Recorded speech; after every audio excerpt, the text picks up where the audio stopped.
تعالى تعالى. انا مش فاهم انت جايبني هنا ليه؟ انت عمرك كنت تحلم ان انت تخش مكتب رئيس الجمهورية؟ بصراحة لا. شهور قليلة أصبحت تفصلنا عن إجراء الانتخابات الرئاسية. عايز منافسة في انتخابات رئاسية؟ طبعا. هناك يتناثر كلام عن شخصيات ربما تترشح في الانتخابات المقبلة. أنا بنظر لترشحي باعتبار أنه نوع من أنواع النضال السياسي لتوفير البديل المدني الديمقراطي أمام الرئيس عبد الفتاح السيسي الذي بالتأكيد سيكون مرشحا في الفترة المقبلة، وده هيتأكد منه إن شاء الله بعد أن يفتح باب الترشيح. انزل 50 مليون هم لهم حق الانتخاب، 60 مليون زي ما يكون، انزلوا وقفوا وروا الدنيا كلها ان انتم بتختاروا اللي هيقود، وبعد كده ربنا يولي من يصلح. الناس في مصر مش عايزاني او مش عايزانا نمشي على طول ويجي حد تاني. بكل تواضع شكرا، سلام عليكم. الفترة الرئاسية الحالية ستنتهي في عام 2024. ماذا لو لم تنجح في الانتخابات؟ ايه هيكون القرار؟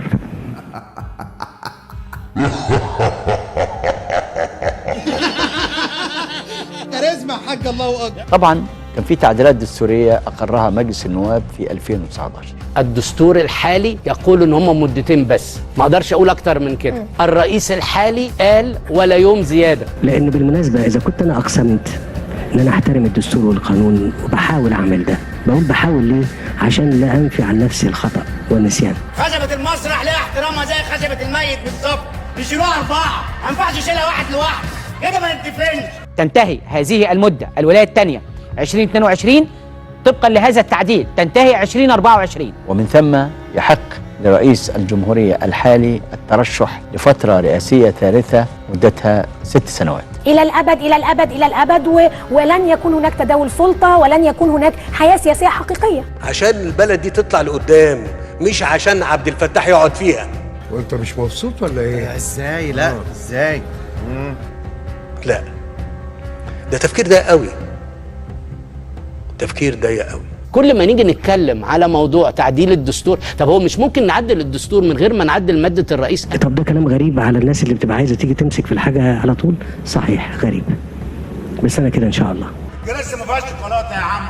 ها ما فيهاش مربى يعني، انت سطلت ولا ايه؟ القيادة السياسية أكدت أكثر من مرة باب الترشح مفتوح لأي حد عايز ينتخب أو يترشح في انتخابات الرئاسة. الكل المصريين ما فيش مشكلة بالنسبة لهم. تم القبض على 2 من أقارب أحمد الطنطاوي، وهما عمه وخاله. ومحدش هيقول لحد ما تنزلش انتخابات رئاسية.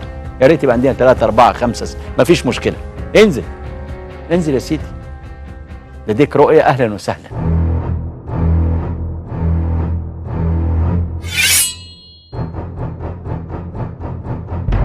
ليه كده مليانة أوساخ يا مرسل؟ ليه؟ حتى اللي واقفين في الحق يا جدعان. لا لهوي. يعني احنا بنعمل ايه في نفسنا؟ انت بتشجع زميلك ولا طبعا احنا بنشوف حملات على السوشيال ميديا من الآن، سواء طرح أسماء معينة أو غيره أو غيره أو غيره. النائب السابق احمد الطنطاوي راح قابل ممثلين للحركه المدنيه المصريه، ما يقرب من 12 حزب. ال 12 حزب دول كلهم معارضين. بولشيت. ولكن لا نشكك في ان اي حد عايز ينزل. انزلوا عشان تقولوا احنا اللي جبنا ده. مين اللي جابوه؟ ده بتاعكم انتوا. فتقول يلا انتخابات رئاسية في 24، عايزين أحزاب تاخد انتخابات. أي بلد وأي حياة حزبية لازم يبقى عنده أمل في يوم من الأيام يبقى رئيس. والناس في مصر مش عايزاني او مش عايزانا نمشي على طول ويجي حد تاني. ده الكلام النهائي. مع ان بقى صبر يا جدعان، فردة وباب لا يسوى، مع انه ما سعاش لحاجة ولا سعى للمنصب. وبعض الكلام اللي بيتقال من الآن وكأنه يعني الانتخابات الرئاسية دي هتبقى لصالح فلان ولا علان، هذا غير حقيقي. تفكير ضيق قوي انك تبقى فاكر ان الناس عايزه. انت مش مصدقني؟